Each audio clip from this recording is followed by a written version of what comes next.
My name is Annie Puffett. I'm the Director of Career Development here at Upper Iowa University, and we are joined tonight by Michelle Leong, who is joining us for another edition of our Alumni Speaker Series. So we're excited to have Michelle with us. Michelle is an international student. She was an international student while she was here on the Fayette campus. She graduated in 2015. She was a psychology major and joined us from Malaysia. She is currently residing in Salt Lake City, Utah. So, Michelle, welcome to our Alumni Speaker Series tonight. Thank you. Thank you for having me. I know there's several things that you want to talk about, but first, can you just tell us a little bit about yourself? Sure. So when I was in Upper Iowa, I was a psychology major. And I'm originally from Malaysia. So I decided to transfer to the Fayette campus during my senior year. I'm currently working at Goldman Sachs as an associate in the Talent and Insights Human Capital Management Department. All right, thank you. I know you mentioned that you were from Malaysia and did your senior year here at Upper Iowa. Can you give us a little bit of background on what brought you to Upper Iowa? What made you decide to do that last year here in the United States? I was actually in the twinning program in Malaysia. So I did 3 years in Malaysia. And during my senior year, I was thinking, why not, right? So I just thought that maybe it's going to be interesting. Just want to experience the United States, widen my horizon. So I decided to transfer during my senior year, and it ended up being like a terrific experience. And it shaped my career path, and that's why I'm where I am today. Thank you. Um, I know with the adjustment of moving internationally, there's a bit of a culture shock.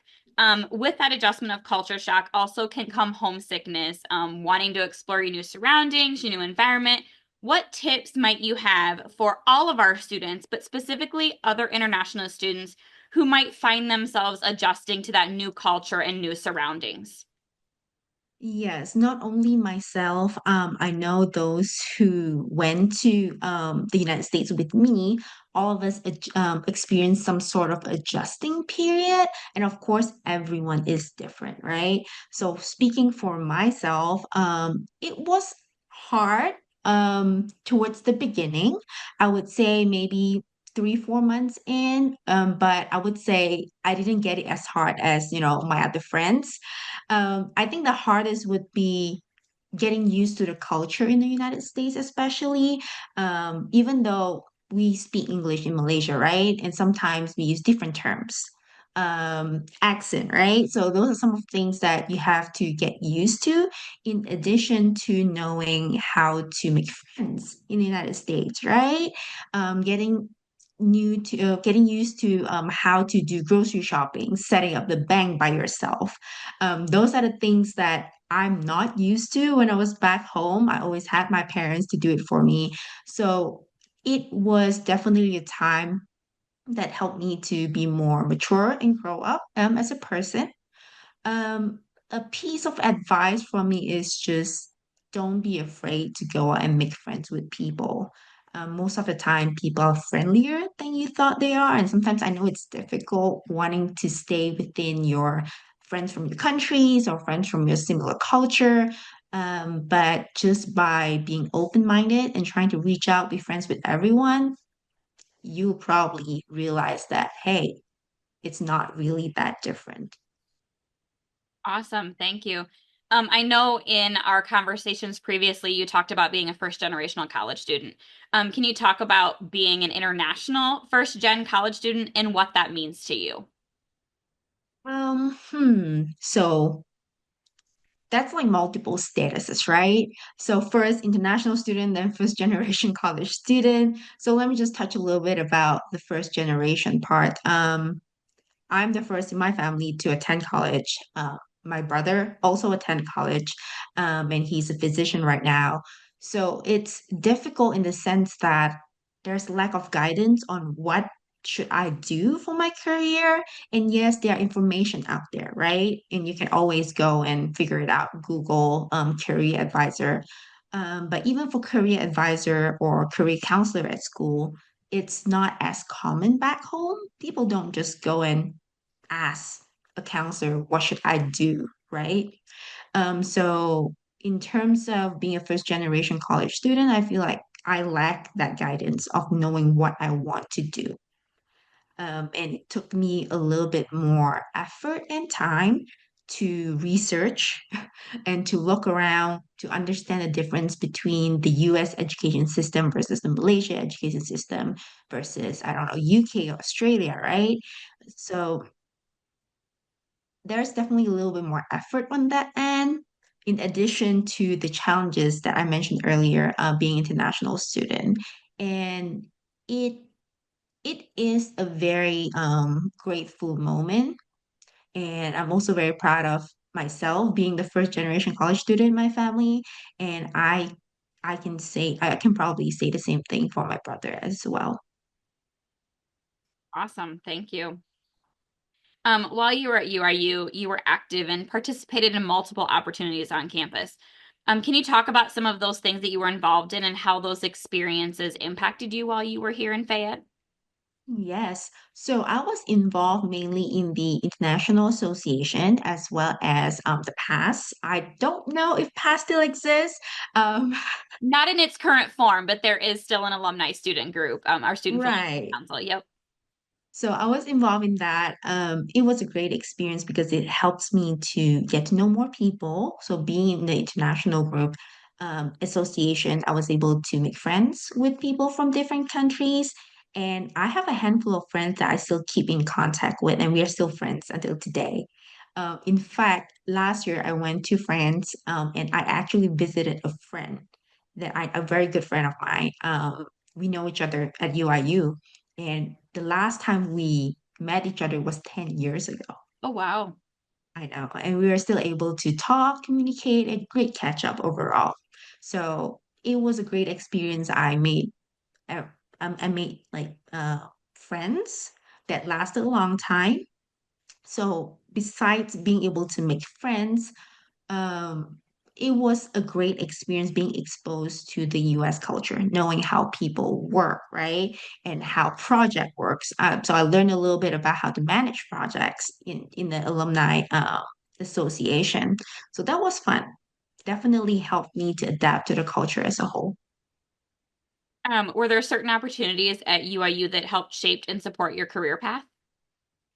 Uh, Not necessarily the associate. I think everything is intertwined. I don't think I can just point out a specific Mhm. experience, but definitely support from faculty member back then, the psychology faculty member. I don't know if Dr. Hines is still there, but I remember her being very supportive when I told her that I want to pursue a graduate program. Mhm. So I was there during my senior year, and she gave me good advice and she told me how it works because I don't know how it works, right? So she told me that you have to send letter of recommendation, you have to apply, and she just gave me all advice. And in fact, she gave me a letter of recommendation that helps me to enroll in my master's program. So I'm forever grateful to her, and we still keep in touch on like LinkedIn from time to time. Where was it that you did your master's program at, if you could tell our audience? Sure. I was at Texas Tech University. I was in the counseling program, so a little bit of story there. I was partially licensed in Texas as a counselor as well. I was a mental health therapist before I pivoted into this field. I'm fully licensed as a counselor in Malaysia, so I went back home, got my license as well, but I decided to, pivot to a different career. Speaking of grad school and your kind of steps past Upper Iowa, can you talk about the transition to grad school and what that was like for you? You have a few different degrees, so and continuing to pursue even more. Can you talk about what that transition was like? The transition itself wasn't so bad, but I feel like being an international student or students in general, not necessarily international, need to know that the transition from an undergraduate degree to a graduate degree is different, especially within different programs, depending on what type of graduate degree that you want to pursue. Mhm. It's no longer you have to go into the class 4 days a week or 5 days a week. It's more of maybe 1 or 2 days a week, right? Depending on what type of graduate program. and it needs a lot of self-discipline to make sure that you're on top of things. No more professor trying to tell you you have to go to class or you need to go do XYZ. So it's more of knowing that you're able to do that and having that self-discipline to push yourself to achieve. One's education and even our careers can take us down many paths where we sometimes have to pivot and embrace new challenges. Um, can you talk about the challenges that you have faced as an international student on campus and how that has helped you with challenges that you may face in your career? Sure. So, as an international student, there are multiple challenges on the visa end. So, when planning career, that's something that I would say all international students have to figure out before they enroll in a program or before they decide a career path, whether they want to stay in the US or they want to go back home. So, that changes the career path as well. So, some of the challenges that I face myself is that knowing I'm just going to use myself as an example. When I pursue my counseling degree, I finished in 3 years, and as international student, I need more time in the United States to get my license. So I need to get my hours, right? And when I pursue that degree, I didn't think of that. So when I spoke to my international advisor, and she told me that once you graduated, you have to leave. I mean, you can apply for OPT and whatever, right? But there are multiple steps that you have to take and you have to plan ahead in that sense. So if you know that you have to gain your hours and you need additional authorization, maybe try to plan ahead before it gets to that and just try to think if that's an option for you. Um, and when it comes to pivoting career, sometimes as an international student, maybe you don't really have that privilege to just say that I'm done with this, I don't want to continue, or I decide that this is not for me. I want to go to another career, right? So there are some of the, again, the visa thing that you have to figure out before you can actually do that. And if you pivot from a STEM to not non-STEM degree or STEM to a non-STEM to STEM degree, what are the difference? What is the potential outcome? So those are some of the things that I feel like international students should consider and some of the challenges that they would face. Awesome, thank you. Um, Many times we're faced with having to adapt to growth and continuous learning in our career fields. And along with the way you have already made a shift in your career, can you talk about being able to adapt to the different roles that you've been in and what made you decide specifically to shift careers from mental health counseling to industrial organizational psychology and maybe tell our audience a little bit about what industrial organizational psychology is for those who might not know? Okay. So I'm I just know going to that's a start loaded with question, so yes, yes. But feel free to ask me again if I've forgotten to nope, answer that's anything or if I okay. missed anything. Okay. So for those who don't know, for those who are listening, industrial organizational psychology is a branch of psychology as well. It's the study of human behavior at work and trying to improve organizations' employees' performance. That includes well-being, effectiveness, and that would include using scientific or research methods, looking at data, right? Looking at data, optimizing various areas of organization that includes selection of employees, recruitment, training, motivation, right? Or leadership. So it's a very vast or very broad field of psychology, and you can go multiple routes with it. You can focus on research, or you can get into a more technical role, be a consultant for a certain organization. And for myself, my role is a little bit more on the data end. So I combine the research methods, my knowledge in IO psychology, um, psychology of human at work, with my skills in data analysis and coding as well sometimes. So it's really a broad field depending on what type of concentration you want to be in. And prior to going into IO psychology, you were in mental health counseling. So, can you talk about what made you decide, or kind of what were those factors behind why you wanted to shift from mental health counseling to IO psychology? Yes. So, like you mentioned earlier, my bachelor's degree at Upper Iowa is psychology. So that was my route, right? So I was interested in human behaviors, in human interaction, understanding human behavior. So I went to mental health counseling. But after working for approximately a year and a half, I realized that the stress that comes with the career, is getting to me because as a counselor, you need to know how to cope as well because you're listening to your clients and being in the environment that constantly listening. And sometimes you're exposed to those traumas as well. So after a year and a half, I decided that the career is not for me. I'm still very passionate about the field of counseling, but I'm also interested in psychology. So at that point, I'm thinking, what is a career that is sustainable for myself in the long term, right?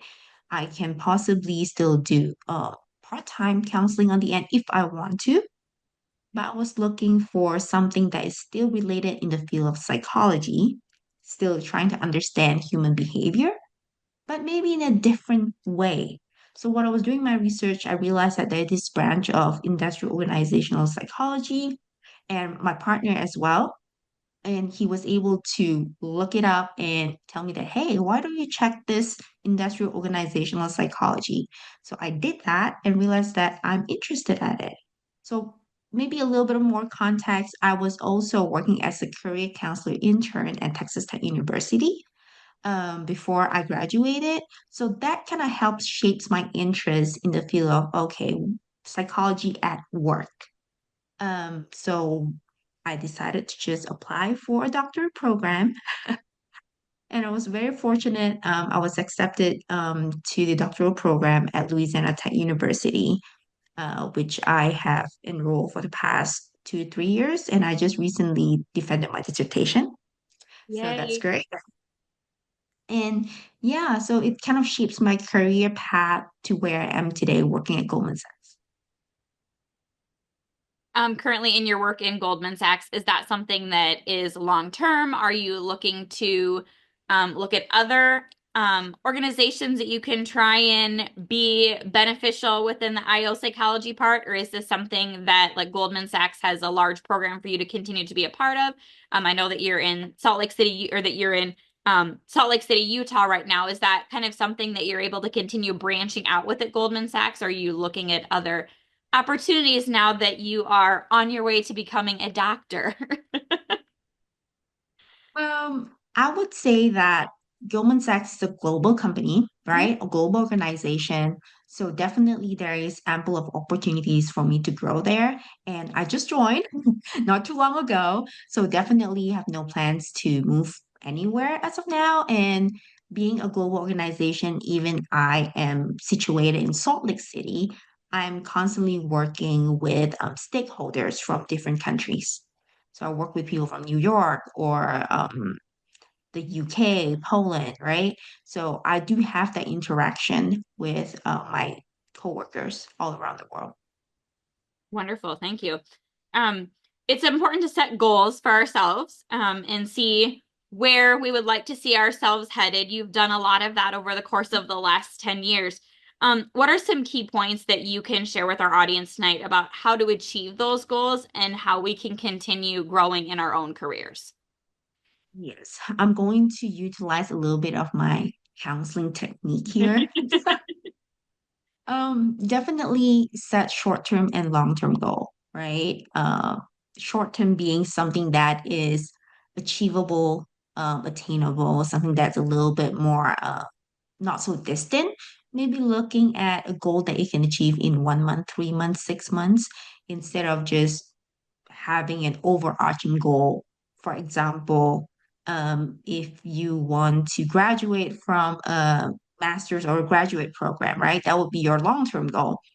Besides having that long-term goal, what are some of the steps or the goals that you can make in the short term that can help you to achieve that long-term goal. So that is one of the techniques that I use for myself, making sure that I am on track into onto achieving my long-term goal. Awesome. Thank you. You've made a lot of connections and built a lot of relationships over the last 10 years, whether at Upper Iowa, outside of Upper Iowa. And it's so important to helping advance with anyone's field.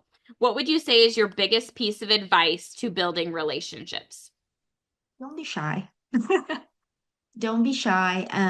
Always try to connect with people and being genuine. I feel like that would be the key.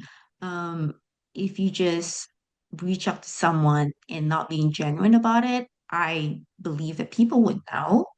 And I think it makes a difference making a genuine relationship versus just, hey, can I have a reference for this, for this organization, or can I have a letter of recommendation, right? If you don't build that relationship beforehand, it's very difficult for a particular person to trust you, and to recommend you, right?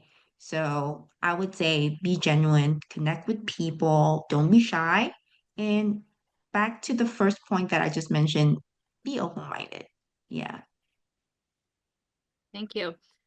We've talked a little bit in our conversations that you and I have talked about regarding career readiness and the it's quite an important topic in higher education and career services in general about, making sure that students coming out of college are career ready to enter the workforce in whatever field they are pursuing. There is a set of core competencies that NACE, the National Association of Colleges and Employers that I belong to, has set already. What competencies do you feel are most important to helping one excel in their careers and why? I would say teamwork and communication. Teamwork being it's because you have to work with people, you have to know how to work with people, and being I teach at Louisiana Tech University as well, and I know that professors or faculty members usually try to instill that in group work, right? You need to know how to work with people, how not know how to work with students, and I believe that piece translate to the workforce directly. You can be as genius as you are, right? You can be excellent at what you're doing. But if you don't know how to work in a team, which is most of the jobs out there, you have to win a team. Of course, there are outliers, right? If you don't know how to work in a team, it will be very difficult for you to adjust to the work. So not to say that it's completely impossible. It's possible, but I feel like if you have this skill, if you have this competency, it will just make your lives a little bit easier, being know how to work in a team. And communication, it kind of relates to teamwork as well. Being able to relay what you want to say effectively, effective listening, right? Those are some of the soft skills, I would say, knowing what to say, whether if it's professional or not, right? Are you communicating in an effective manner? If you're trying to relay a certain data or insights to stakeholders or whoever that you're presenting it to, are you relaying in the right way? Are they understanding what you're saying, right? Or are you using too much jargons that no one can understand you? So those are some of the considerations or competencies that I think is really important when it comes to shaping one's career. How would you encourage others to help improve those soft skills or those competencies that you speak about? So with communication, they they are some, I don't know, universities. There are some universities who always have like some sort of workshop for students, right? Or communications 101, for example, or some sort of workshop that helps students to prepare to go to the workforce, right? So I would encourage students to try to attend that, or if you feel like there's something that's lacking in your communication skills, reach out to professors or someone you um, someone you communicate or interact on a daily basis and see like and ask them, is there anything that I can improve on? I would say in this instance or in this context, perhaps reach out to your um, professors. They are possibly someone who talk to you every day, if not every other day. They can possibly tell you what are some of the things that you can improve on. And when it comes to teamwork, just having the attitude of wanting to work with people and put yourself out there, being in a team, trying to reach out, not being shy. I know it's difficult. Some people just tend to be more reserved. It's not as easy as it seems. But I always tell myself that if I feel anxious or nervous about reaching out or talking to someone, perhaps just start small. Just try to reach out to one person and see if you can just texting or maybe just talking, walk over to that person and ask, hey, can I be in your team for certain group projects? You don't have to be involved in a huge organization or association if you're not ready for it. Just start slow and try to build that skills, and eventually you'll get confident enough to go for something that's bigger. What tips would you have for other individuals who might be psychology majors and might be wanting to explore the different options that are available to them in the psychology field? You've kind of explored multiple different areas within that. What kind of advice and tips would you have for other psychology students or alums in kind of helping to branch out to some of those other psychology opportunities available for them? Right. So two things. Talk to people, reach out and talk to people, your faculty member, or if there are any seniors or alumni, for example, whom you know are in the psychology field, reach out to them, talk to them, especially your professor. They've been through it. They have a psychology degree, graduate degree. They know what they're doing. So talk to them and see if they can provide any insights. Another option is to do the research yourself. I would say APA or American Psychological Association website. It's very helpful. It will show you different branches of psychology, especially if you want to expand your career in the United States. Even not when you're even when it's not in the United States, it will be a good resource for you just to know what are some of the psychology fields out there. Is it just psychology in general? Because when you say psychology, most of us would think that, oh, she's in counseling or she's in mental health, right? There are other different branches that include cognitive psychology, experimental psychology, right? So I would suggest talk to people, talk to your professors, and go to the APA website. Try to take a look. What are some of the other options out there? Awesome. Thank you. Are there any final pieces of advice that you would give to Upper Iowa students, alums, or anyone from the university community that might be watching before we wrap things up tonight? I would say yes, study, you have to graduate, right? Do that. But also don't forget to make friends, be involved in the activities, have fun while you're at it. Because once you're done with university, it's different, right? And I know a lot of people, my friends, myself, would want to go back to those times and experience those friendships again. So definitely while you're trying to achieve your goal, graduating, right? Don't forget to be involved in extracurricular activities, knowing people, making friends, and just build that community for yourself, having that self-support. Because I feel like that is important to having people to go through this together with you throughout the whole 4 year of undergraduate degree compared to you going through that alone. All right, thank you. That kind of wraps things up for tonight for our alumni speaker series here this evening with Michelle. Glad that we were able to get this back on the calendar. We kind of had to postpone a little bit, but we were super Yes. excited to be able to have Michelle meet with us tonight and Thank you for tuning in, and we hope you will join the next edition of the Alumni Speaker Series when we kick things back off again in the fall semester. Thanks again, everyone, and have a great night.